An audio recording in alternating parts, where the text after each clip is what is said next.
Welcome to the class of Advanced Stats and Econometrics. In today's lecture, we are going to discuss cluster analysis. And the learning objective of this chapter are define cluster analysis, its role and its limitations. Identify the types of research of questions addressed by the cluster analysis. Understand how inter-object similarity is measured. Understand why different distance measures are sometimes used. Uh, Further learning objectives are understand the difference between hierarchical and non-hierarchical clustering techniques, know how to interpret the results from cluster analysis, follow the guidelines for cluster validation. Cluster analysis defined. So cluster analysis groups, objects, respondent, products, firms, variables, etc. so that each object is similar to the other objects in the cluster and different from objects in all the other clusters. What is cluster analysis? Cluster analysis is a group of multivariate techniques whose primary purpose is to group objects based on the characteristics they possess. It has been referred to as Q analysis, typology construction, classification analysis, and numerical taxonomy. The essence of all clustering approach is the classification of data as suggested by natural grouping of the data themselves. Three cluster diagrams showing. So here you can see between cluster variation we need to maximize this and minimize within cluster variation.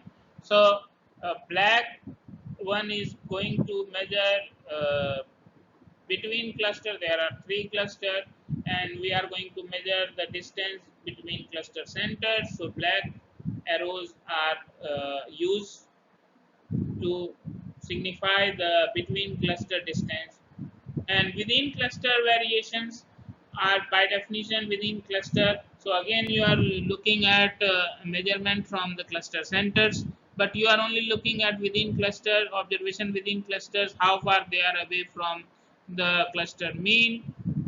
And typically minimization of within cluster and maximization of between cluster variation is the goal.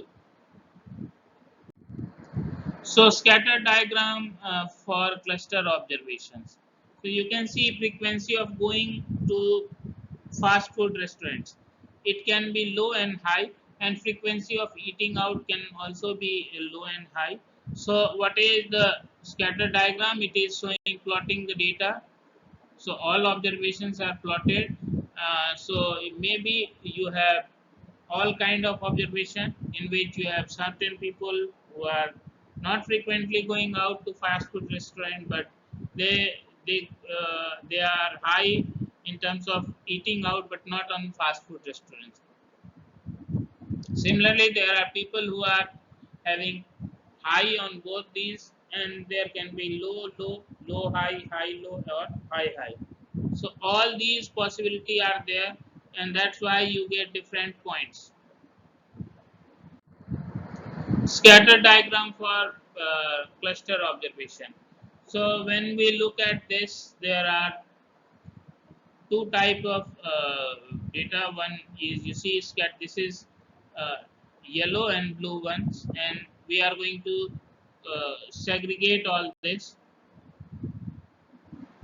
and then you will see there are two cluster. One is on the right hand side of the line, and another one are on the left hand side of the line. If we are making it into three clusters, then you will see that there are green, yellow, and then blue and red are shown as part of one cluster. So you will see that there are three, and this is just on the basis of scatter diagram. So if we are having four, then you will see that there are three lines which are basically separating data into four categories. One is green, yellow, and then mostly red and blue. And the lines are green, white, and blue.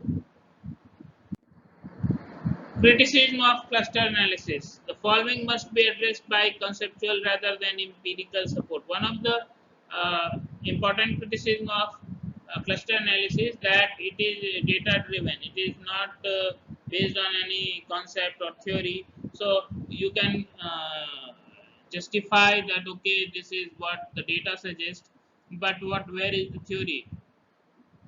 Cluster analysis is descriptive or theoretical and non-inferential. It will always create cluster regardless of the actual existence of any structure in the data. The cluster solution is not generalizable because it is totally dependent upon the variables used as the basis for the similarity measures. What can we do with the cluster analysis? Determine if statistically different cluster exists, identify the meaning of the clusters, explain how the clusters can be used. Research questions in cluster analysis. The primary objective of cluster analysis is to define the structure of the data by placing the most similar observation into groups. To do so, we must answer three questions. How do we measure similarity? How do we form cluster? And how many groups do we form? There can be many measures of similarity. Distance measure, there can be many distance measure. So Euclidean distance, Manhattan distance, Mahan-Lewis distance, Minkowski distance, there can be many. So which one to select for distance also? So stage 1, objective of the cluster analysis. Primary goal is to partition a set of objects into two or more groups based on the similarity of the objects for a set of specified characteristics, the cluster variate. Two key issues are there.